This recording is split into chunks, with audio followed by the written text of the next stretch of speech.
1984 সালের 2-3 ডিসেম্বরের রাত। ভারতের মধ্যপ্রদেশের ভোপাল শহর তখন গভীর ঘুমে আচ্ছন্ন। কেউ জানতো না কয়েক মিনিটের মধ্যে সব কিছু বদলে যাবে।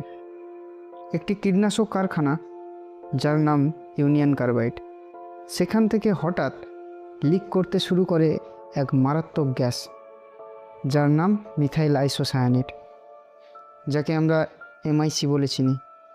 এই গ্যাস এতটাই বিষাক্ত ছিল যে মানুষের চোখ জ্বালা করতে শুরু করে, শ্বাস বন্ধ হয়ে আসে।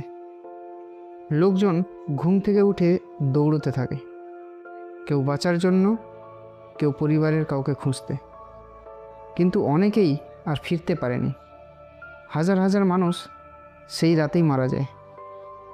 লক্ষ লক্ষ মানুষ স্থায়ীভাবে অসুস্থ হয়ে পড়ে। শিশুরা জন্মায় বিকলাঙ্গ হয়ে। পরিবারগুলো চিরতরে ভেঙে যায়। আজও এই ঘটনাকে বলা হয় বিশ্বের সবচেয়ে ভয়াবহ শিল্প দুর্ঘটনা।